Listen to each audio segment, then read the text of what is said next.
Hi hello అందరికీ నమస్కారం. Welcome back to our channel. Telangana రాష్ట్రంలో పంట పెట్టుబడి సాయం నిధులు అనేవి చాలా నెలల తర్వాత చాలా కొద్ది రోజుల నుండి రైతుల ఖాతాలలో జమ అవుతున్నాయన్నమాట. ఈ రైతు భరోసాకి సంబంధించి ఇప్పటి వరకు రాష్ట్ర ప్రభుత్వం ఎన్ని ఎకరాల వరకు జమ చేసింది, అలాగే జమ కాని వారికి ఎప్పుడు జమ చేయబోతుంది అనే సమాచారాలు ఈ వీడియోలో మీకు వివరించబోతున్నాను.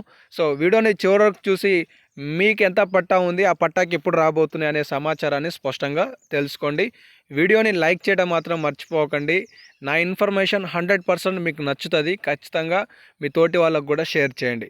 ఇక అప్డేట్లోకి వస్తే మొట్టమొదట పిఎం కిసాన్కి సంబంధించిన నిధులను కేంద్ర ప్రభుత్వం 19వ విడత దాదాపుగా 9 కోట్ల మందికి జమ చేయబోతుంది. 22,000 కోట్ల రూపాయలు. సో వీటికి సంబంధించి ఎవరైనా ఈకేవైసీ పూర్తి చేసుకోకపోతే తక్షణమే సిఎస్సి కేంద్రాలు, కామన్ సర్వీస్ సెంటర్లు అని చెప్పేసి ఉంటాయి.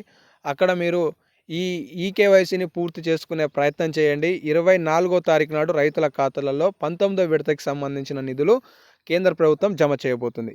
ఇక అప్డేట్లోకి వస్తే కాంగ్రెస్ పార్టీ తెలంగాణ రాష్ట్రంలో అధికారం చేపడితే 7,500 రూపాయల రైతు భరోసా ఇస్తామని హామీ ఇచ్చి 6,000 రూపాయల నిధులను ఈ 2024కి సంబంధించిన యాసంగి పంట నుండి మొన్న జనవరి 26వ తారీఖు నాడు ప్రారంభించింది.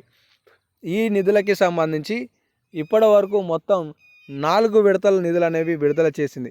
ఈ 4 విడతలలో మొదటి విడత జనవరి 26వ తారీఖు నాడు పైలట్ ప్రాజెక్ట్ కింద 577 గ్రామాలను ఎంపిక చేసుకొని మొదటి విడత విడుదల చేసింది.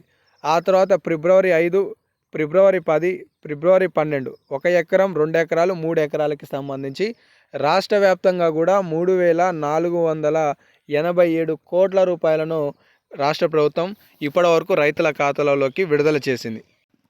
అయితే 3 ఎకరాల వరకు విడుదల చేసినామని చెప్తున్న ప్రభుత్వం ఇప్పటి వరకు కూడా చాలామందికి ఆ 3 ఎకరాలకి కూడా పూర్తి స్థాయిలో జమ కాలేదు.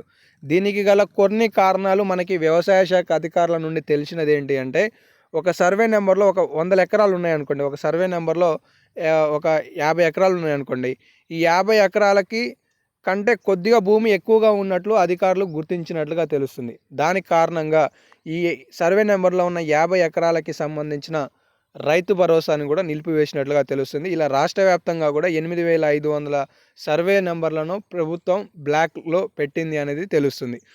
అయితే వీళ్ళందరికీ ఎప్పుడు జమ కాబోతున్నాయంటే, వీళ్ళకి సంబంధించిన పూర్తి బయోడేటా మళ్ళీ సవరణ చేసి అధికారులు నిధులను జమ చేయబోతున్నారనే అప్డేట్ తెలుస్తుంది. ఇక మిగతా వారికి రైతు భరోసా విషయంలో మొన్న ఒక స్టేట్మెంట్ వచ్చింది. ఈ స్టేట్మెంటే మనకి ఇప్పటి వరకు ఉన్న స్పష్టమైన సమాచారం. రైతులందరికీ భరోసా నిధులు 3 ఎకరాలు ఉన్న వాళ్లకు తక్షణమే సాయం విడుదల చేసే విధంగా బట్టి విక్రమార్క గారు, తుమ్మల నాగేశ్వరరావు గారు ఆదేశించినట్లుగా అప్డేట్ ఉన్నది.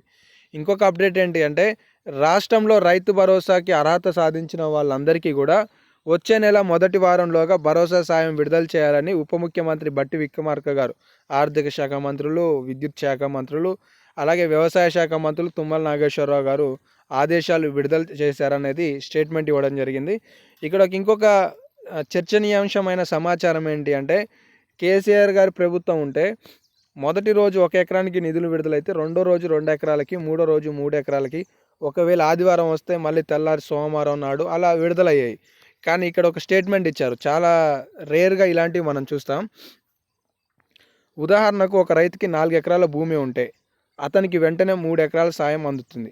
మరో రైతుకి 5 ఎకరాల భూమి ఉంటే 3 ఎకరాలకి తొలి విడత భరోసా సాయం విడుదల చేస్తాం అని తుమ్మల నాగేశ్వరరావు గారు ఒక ప్రకటనలో ఈ విధంగా విడుదల చేయడం జరిగింది. ఏంటి అంటే, 5 ఎకరాల పట్టా కలిగిన ఆయనకి మొదట 3 ఎకరాలకి ఇస్తారంట, 4 ఎకరాల పట్టా కలిగిన ఆయనకి కూడా 3 ఎకరాలకు మొదట పట్టాకి సంబంధించి ఇస్తారని చెప్పేసి స్టేట్మెంట్ ఇచ్చారు. మరి ఇవన్నీ ఎప్పుడు రాబోతున్నాయంటే మార్చి మొదటి వారంలో, అలాగే 25, 24 తారీఖులలో కూడా 3 ఎకరాలకు సంబంధించి పూర్తి స్థాయిలో నిధులు జమ చేయడానికి ప్రభుత్వం చర్యలు చేపడుతుంది అనేది కూడా స్టేట్మెంట్ ఇచ్చారు. సో ఇవైతే అప్డేట్స్ ఉన్నాయి. ఇంకేమైనా అప్డేట్స్ వస్తే మీకు తదుపరి వీడియోలలో సమాచారం అయితే తెలియజేసే ప్రయత్నం చేస్తాను. ధన్యవాదాలు.